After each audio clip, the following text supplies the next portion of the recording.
A customer sent in their power supply for a 2022 Samsung OLED TV, and their problem was that the TV would not turn on at all, not even a standby light. So let's take a closer look and figure out how to fix it. I'm going to set my multimeter to resistance mode, which is indicated by the ohms omega symbol, and we're going to do a measurement on the back side of the power supply.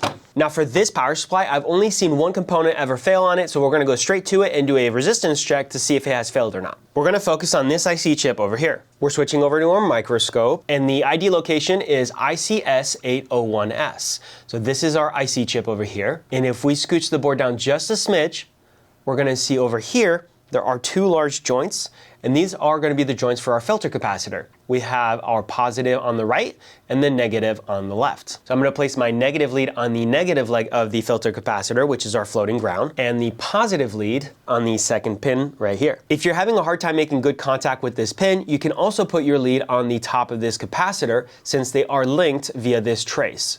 Now let's take a look, and we see that we have about 88 ohms of resistance. So that does confirm that the pin 2 of the IC has a short to our floating ground. That's not supposed to happen. A good chip should have read open. But let's go ahead and take a closer look at the circuit and identify why. You can see that the negative lead of the filter capacitor, which is our floating ground, connects to this pad, and if we follow it here to this jumper, and then over to this pad, and if we keep going up to pin 4 of the IC chip. Now if we look at the chip's diagram, we can see that the pin number 4 is ground, which is correct, but pin 2 is not ground, it's VCC. VCC is the incoming power line that the chip needs in order to properly operate. But if pin number 2, VCC, is shorted to floating ground, then obviously it can't also have proper voltage, which means that that chip is not going to be working properly. What I'm about to do next is a live voltage check. Now, you do not need to do this, and I highly encourage you not to because you're more likely to damage your board beyond repair if you try to follow these steps. I'm only doing this for the purpose of the video to show you that this power supply is not operating at the proper voltages. The short check that we did on that IC chip is all that you need to do. You do not need to do this voltage check. You need to know that I'm not responsible for any damages that you're going to cause to this power supply or to yourself if you try to perform this live voltage check. So this time we're going to switch our multimeter to DC mode. We're going to plug in the power supply to power. And I'll notice that I didn't hear a click sound. Usually I hear a click sound when I plug in a good power supply. And same thing, negative lead to the negative side of the filter cap and positive to the positive.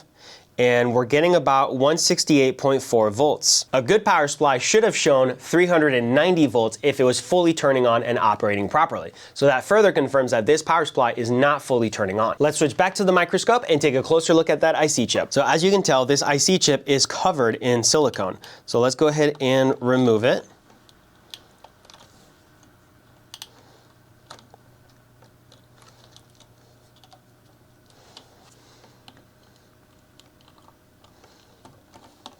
And next we're going to desolder it to remove it.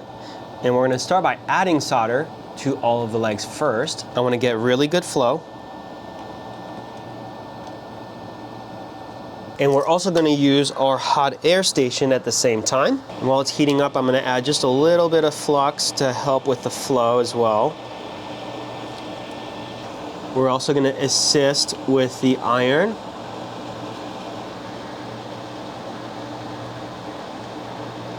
And this chip is actually glued, so we're going to use our pliers. And we have to actually almost rip it off. And so you can see these little circles here, that is glue holding that IC chip down. So that is what makes it really difficult of a repair, is that IC chip is both soldered and glued to the board. So it's really tricky to know when is the right time to remove and pry off that chip without ripping or damaging any of the traces. So you have to make sure that all of your traces, all of those pins, have proper solder flow, because if you try to remove it before that is the case, you will rip some of those traces, which will make this repair a lot more difficult. Now that the chip is out, let's go ahead and desolder our excess solder.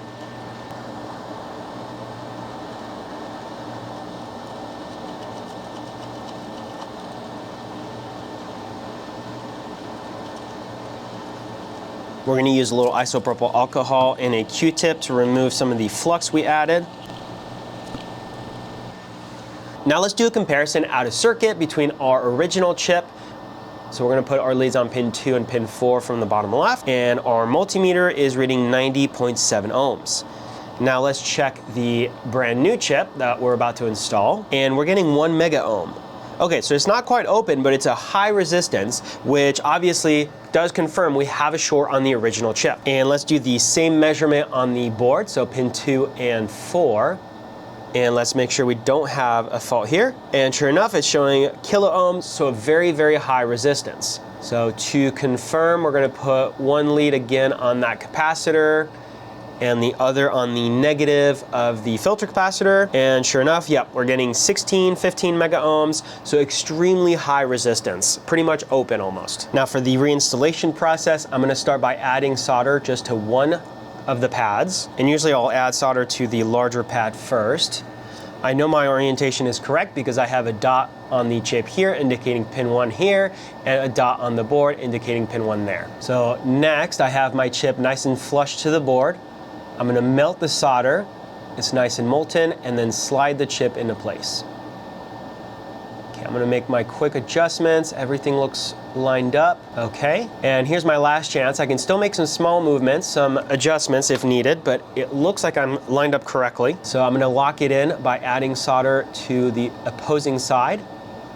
I'm gonna confirm I have no more wiggling. So now I'll add solder to the remaining 2 corners.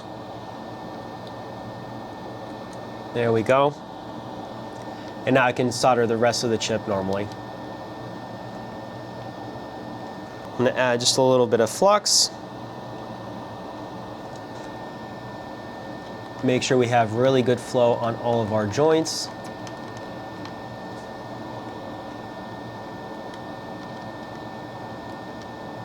Quick cleanup again with isopropyl alcohol and a Q-tip. And final resistance check on my pins. Okay, and we are now registering 26 mega ohms, 24, 23, 22. It's going down, but the short is gone and we have very high resistance. So to me, that confirms that we do have a successful replacement. All right, and we are back in DC mode. We're gonna do our final voltage check. And I just heard it click. It was not before, so that's a good sign. All right, we're gonna do negative on the negative lead of the capacitor, positive on positive. And look at that, we have 393 volts. So that does confirm this power supply is now fully turning on and activating, whereas it was not before. If you have this power supply that you would like to send in for us to fix, we do offer flat rate services, which are available on our website. I'll have links for that in the video description down below, as well as in the top pinned comment. You can click on the link, proceed to our checkout page, purchase the service, and you'll get an email with the packaging and shipping instructions to send it to our repair facility. If you found the video helpful or useful, leave us a like, subscribe for more content, and thank you for watching.